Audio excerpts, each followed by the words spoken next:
So let's just talk about the first scene here, which was complete nostalgia fan service for me. We got to see Zarbon, Dodoria, the Ginyu Force, and just everyone coming to planet Vegeta, and you had the whole King Cole telling everyone, to bow before his son, and Frieza, coming in, hello monkeys, and showing them the scouters, and that cool scene where he like uses the scouters and to demonstrate them. He shoots the death beam like into the towers where I guess there were some snipers, and that's how it starts. That's how Frieza took over the entire Saiyan race.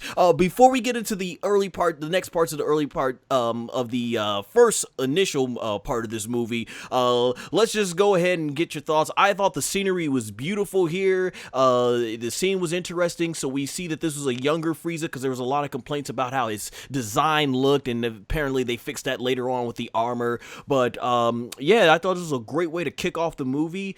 Linux, you said you spoiled yourself on this before you even got to the movie. What was your thoughts? So You there, Linux? I think we just lost Linux. Oh no. Okay. Hello? Yeah, Hello? are you there? Yeah, I thought we lost you for a second. Okay, go ahead. No, we're good. All right. I tried my best to stay away from any leaked movie footage whatsoever. And I said, you know what? I just want to see what the beginning of the movie is. We all knew that the beginning of the movie was going to start with, the introduction of how the Saiyan... It was the beginning of the Broly story. So obviously this deals with Frieza taking over the Saiyans, the destruction of the Saiyans. So I was like, okay, I already know what's going to happen. Let me see what this looks like. How did they handle it? And boy, was I not ready for that update to the taking over of the Saiyans. Frieza, as San already knows, is one of my favorite villains in Dragon Ball. But just to see him as brutal, as conniving, as condescending as he is, that scene, I immediately had to shut off my computer because I was like, you know what? If I watch any more past this, I'm gonna spoil this movie for myself. So my opinion on that scene, it's amazing.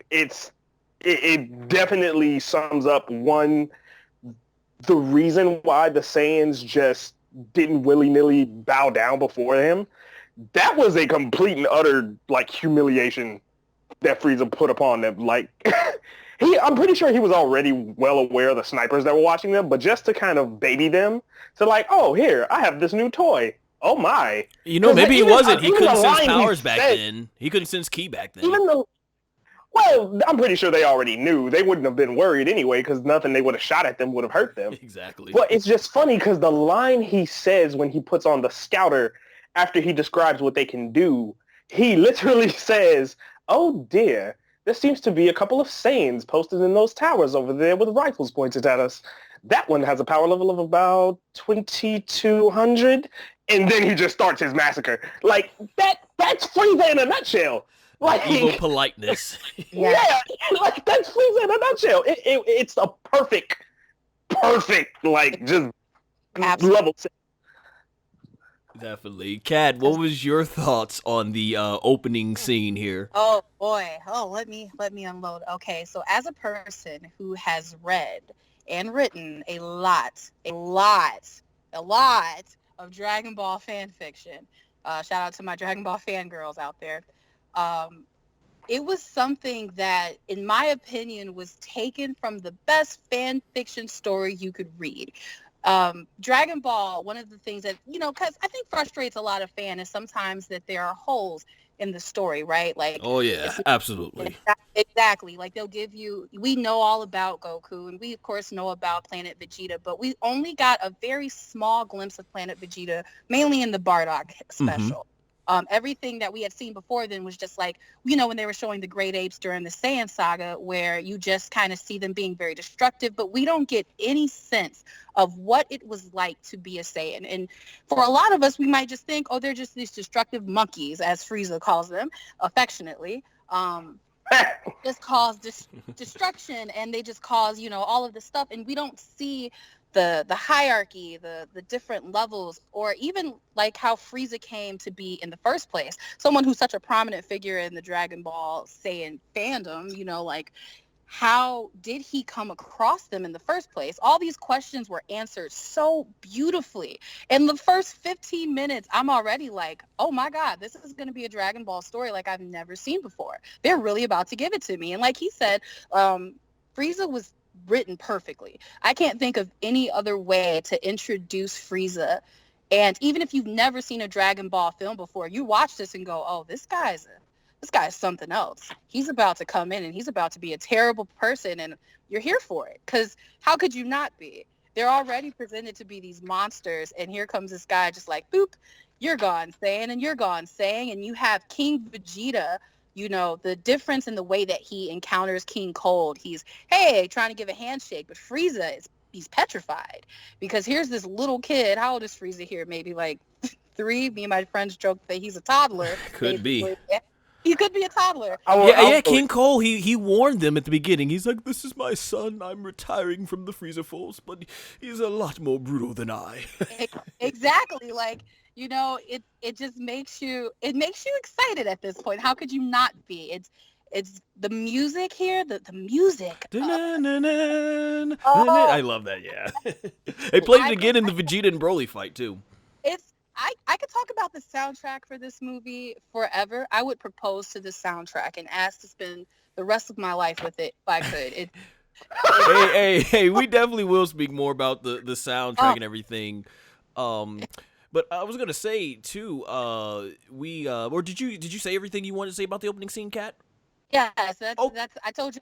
I'm an emotional speaker, so I'm just going to be speaking off of emotion. It's all cool. That's what we're here for, passionate Dragon Ball fans. So yeah, great stuff on the first part. The next section we'll talk about in the first part of the movie is gonna be basically Broly and Paragus relationship and how this forms. So we had the part where King Vegeta walks in to where they have them in like the health chambers in Vegeta, and he's such a proud father. He's like, my boy, your power level, your latent battle power is astonishing. And shout out to Chris Sabat's delivery when he looks out and he's like, who is this in here? And why is he here with my son?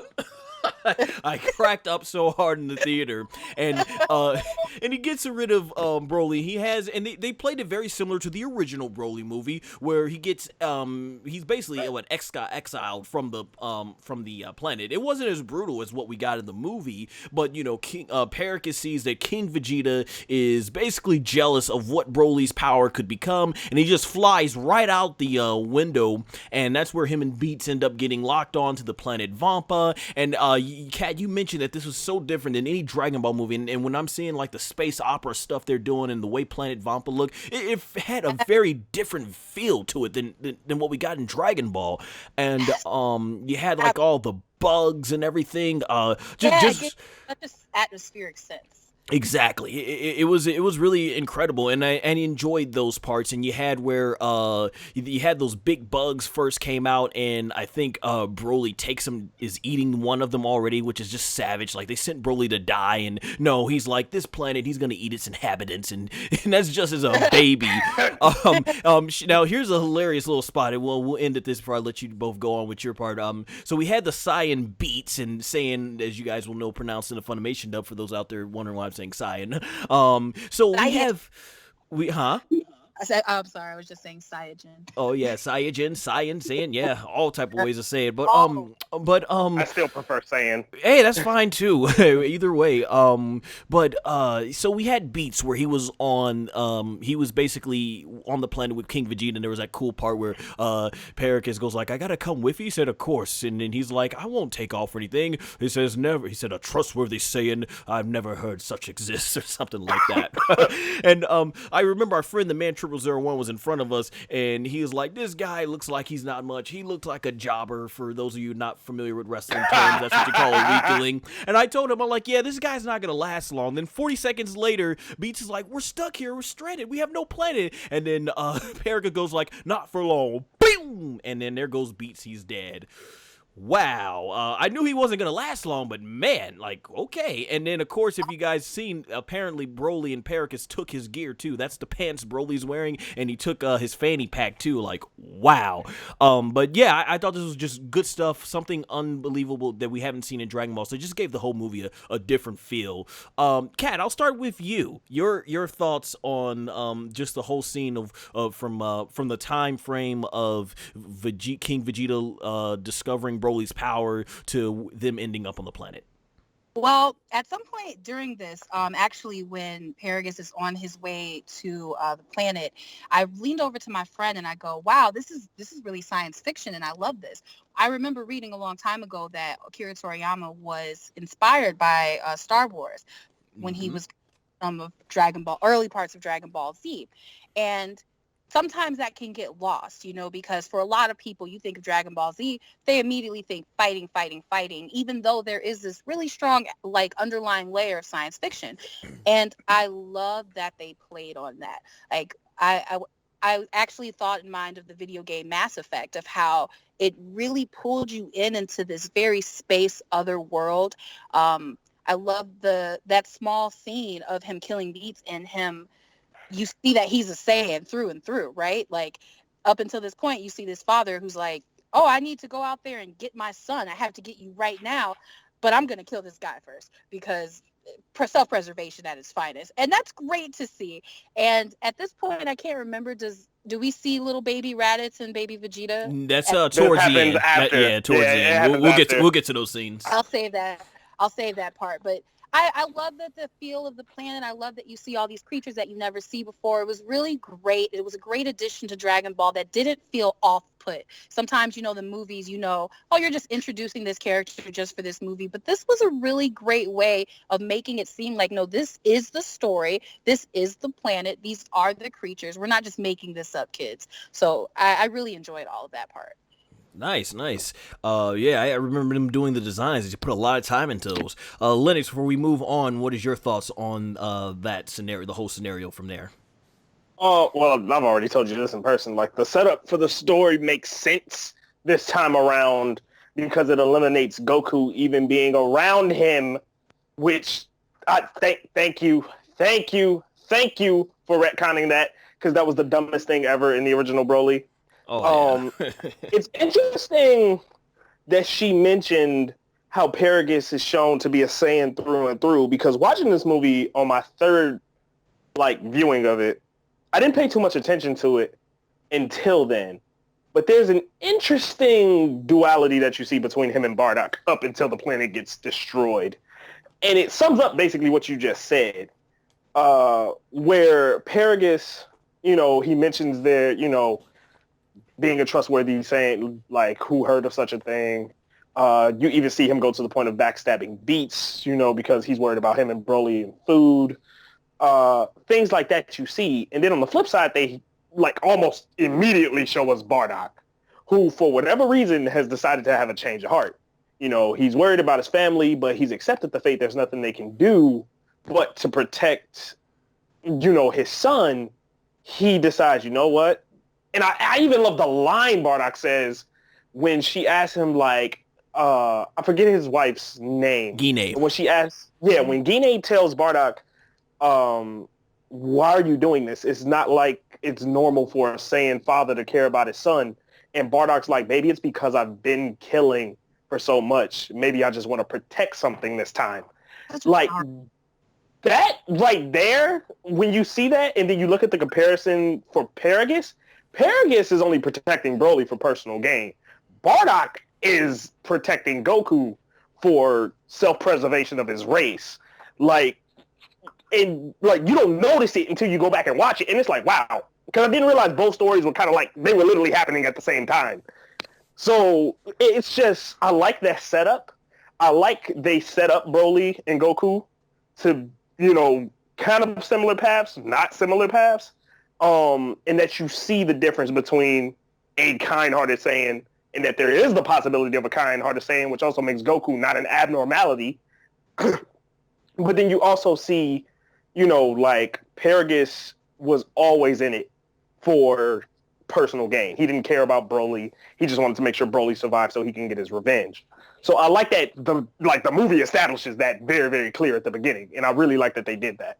Nice, yeah, and it's a great way to seg into the next portion, with the whole Bardock. This is basically being, of course, based on the Dragon Ball Minus manga that Toriyama created in 2013, and it was very interesting too. I will also add to Paragus, as he early on comes off as just a father who's just a protective father, just trying to protect his son, and we see more of his colors get exposed later on. So I did like that dynamic as well with it. And speaking of Bardock in Gine, this was really cool to finally see them in the series, and I know this is where I jokingly, I think I yelled over to you ladies, I was like, are we watching Broly or Superman?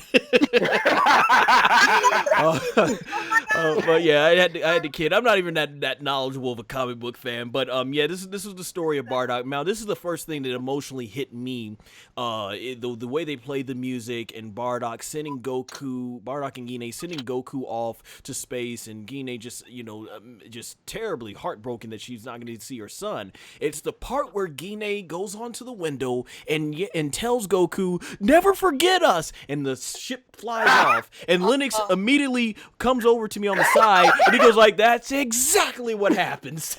And those flashbacks of Goku falling into the mountain and hitting his head, and I'm like, dang, that hurts. You see, in the original Bardock story, I never cared, because in the original Japanese version, the Funimation dub always tried to make Bardock out to be not that bad of a guy, but he was a straight up jerk. He didn't care about his son, not until he realized his son was going to be the one to defeat Frieza. So I'm like, yeah, I don't care if Goku never wants to be his father. He was a jerk anyway. Now seeing this story from Toriyama's mind, I'm like, dang, man, he has no idea what his parents went through to try and save him. You know what makes the scene even worse? What? Is the scene of the hands touching on the glass. Yeah, that was in the manga. That like, when I said that, I felt like the biggest jerk, because I was like, oh, this makes this even worse. When I couldn't help it. Like, the fact that she did that, and then he's like, goodbye, son. Don't forget us. Puts his hand. Goku reaches for his father, and then he puts his hand on the glass before he sends him off.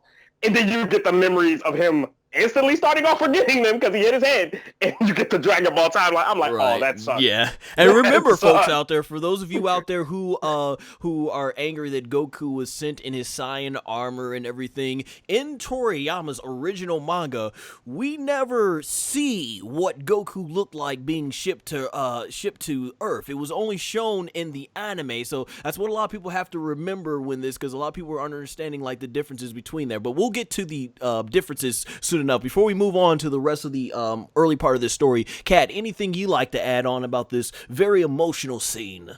I think you guys, covered it all. I will say that was, for me, the first time I got emotional seeing Gine cry and break down. When I first discovered Dragon Ball Minus a couple years ago, that was something that I had always wanted. I said, wow, Goku should have had his mom, because I felt like that would make him more of a more well-rounded character, Especially like you said, Bardock was a scumbag, did not care about Goku at all until it turned into an episode of That's So Bardock, and he became a psychic. That's so Bardock. It's the future he can see. I love that line. That was great. For me, I agree. Bardock, he was cool, but once again was just another brutal Saiyan. You really didn't get that. But here, that one line of, maybe I spent so much time destroying, I want to say something for once. That one line said more about Bardock than that entire special did. That was enough for me to know that here's a Saiyan who, for whatever reason, like you said, decided to change his mind, and now he wants to save his son, not just because he has to, or Goku has to blow up this planet, but because he cares. And that also gives us more of an insight to why Goku is such maybe a caring person, because surely Saiyans have had their heads hurt a lot of times, right? None of them has had their head hurt enough to change completely like Goku did in the original anime.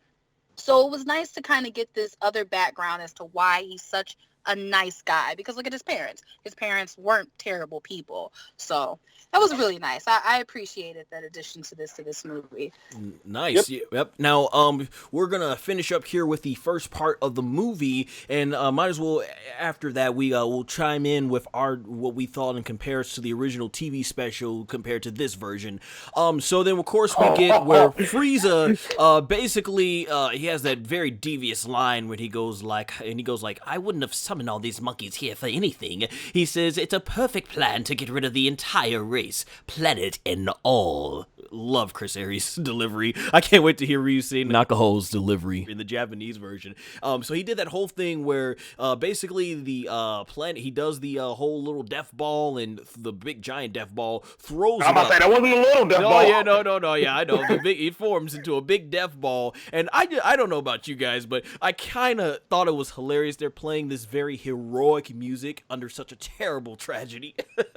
But the planet goes in, the animation looked great. We see quickly on Earth that Bardock throws a huge ki blast to try and rebel, and he's battle damaged for some reason, and of course it makes quick work of Bardock. Poor Gine, she was just cutting up something for dinner, turns out, looks in her window, boom, the entire planet's about to blow up. Wow.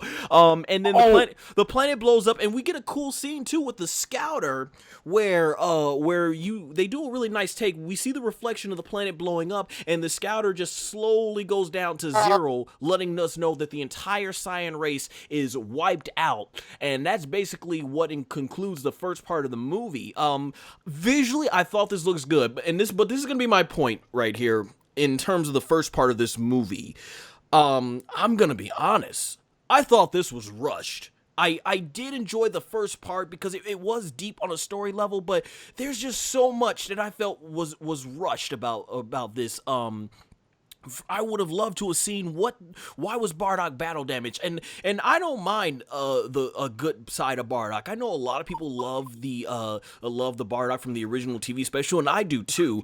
I do think this was more fleshed out than its original manga, but the thing about it is that Bardock, I think what fans wanted to see, and they did this with Broly. They changed Broly's character, but they kept that very vicious side of Broly, and I think everyone just loved Bardock for being that one Saiyan warrior who took on Frieza's whole entire army by himself. I would have just wanted to see a rebellion, like have a whole bunch of Saiyans taking on Frieza's army that's getting nowhere, so Frieza has to do it himself. I would have loved to see that, but I do know it was stated Toriyama wrote a 3-hour script for this movie, and it was cut down to 140 minutes for the time frame. So when we look at it, the way the movie flows, I think a good chunk of that was cut from this part.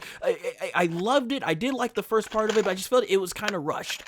Just the way I think the TV special kind of it went to a better flow. This one right here, it just seemed rushed. It seems we were missing some parts of the story that I would have loved to have seen when it came down to this. So if Dragon Ball Super does come back in terms of the anime, I don't want them to do a retelling, but if they do retell, I would be a little bit more interested in the Bardock story and how more of that can be added, because there's no way when we get to the fights, there's no way the show can top what we see in this movie. So yeah, I just thought this part was a bit rushed. I thought for what we got, it was very well done, but I just wish there were some more areas that would have been not as rushed. It would have been nice to see Dodori and Zarbon and the Ginyu Force coming into this, but they were just there, I guess, to pop the crowd early on. But yeah, that's my thoughts on the first part. Linux, what about you? What was your thoughts on the ending sequence of Frieza killing the race, and what did you think about it in comparison to the original TV special? And you know me, I love Bardock, Father of Goku, but even as much as I love that movie, this fits better, in my honest opinion. There are pieces from Bardock, Father of Goku, that I wish were incorporated. Mm-hmm. Like, the planet that he just, was getting back from could have been the planet where he, gained his ability of foresight. So, like, there are things like that I wish would have been incorporated, but I'm okay with losing that with what else I gained for this movie. Mm-hmm. You remember, my biggest gripe with the original Broly movie was the setup. Like, the backstory I've always told you I've loved Broly as a did a much better concept. job, right?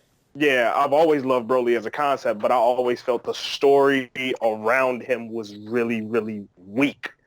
And this not only helps kind of solidify a lot of the lore that's in Dragon Ball, it helps make Broly fit into the series better than the first movie. It also, for me, helps kind of clear up a lot of the ambiguity around, it helps clear up a lot of the ambiguity from the first movie. Frieza was scared of the Super Saiyan. Okay, why? And then now that we know of the level of Super Saiyan God and their ability to push past that and things of that nature, and him knowing of that legend, it's like, oh, okay, Frieza's really not taking any chance. It's not just a Super Saiyan, but he also knew about the legend of the Super Saiyan God, this, that, and the third. I always found it weird that him and Vegeta had all of these, knowledges and lore about the Saiyans and, parts of the universe, but they never, you really don't see how they know this or when they learn this. I'm curious as to how Vegeta, because he was really far away when all of this happened. I'm curious as to how much he really knew as a kid when it came down to, learning about his race. Was it a lot of stuff Frieza just told him about, or was it stuff that his father told him before this incident, things like that? But it does help in the sense of okay, Frieza has a legit reason for not liking these people. Bardock as a character is distinctly different from the other Saiyan race, which once again, it doesn't make Goku seem so far-fetched of a concept as a kind-hearted Saiyan, especially since that's a requirement to be a Super Saiyan God. So once again, it's also one of those things that ties that into the story and makes that a little bit more believable as opposed to just coming from left field. So I like the way this sets up a lot of the lore aspects of Dragon Ball. It kind of solidifies a lot of stuff and clears the air. It omits some of the stuff that we know and love, but at the same time, it does a better job of just setting up for the movie. Nice. And what about you, Kat? What did you think about the ending of Frieza destroying the Saiyan race in comparison to the original TV special? I think the only thing that I would have honestly have loved to have seen is just because I love this line so much is when Frieza says, Zarbon, Dodoria, look at these fireworks. Don't you just love fireworks? Oh, yeah. Yeah, I miss how animated Frieza was in the original. Exactly. Oh my, look at those wonderful fireworks. What a great show. Unbelievable. Look at that. Yeah. Right? I love that. It really shows you how much of a sadist Frieza is. Here he is, he just blew up an entire planet of subservient people who, for no other reason that we know of, he had any qualms with other than the fact that he's just a terrible guy. And he says this line and is asking his lackeys to look on and entertain it with him. That's the only thing I would have changed. I completely agree. I love the counting down of the power levels on the scouter, seeing how that goes down to 0, especially, we know how strong Bardock is if we've seen the special. We get how strong these Saiyans are, and to see them get depleted like that, it kind of hurt your heart. It was a little heart-wrenching to see that, how that happened. When I think about the anime special, I think about how we see Bardock more so die, how we see him slowly disintegrate at Frieza's attack. It's something completely different this time to focus on the entire planet as a whole. I thought that was well done. I do agree that it was kind of rushed, and I would have liked to see why Bardock had the armor ripped, but other than that, fantastic.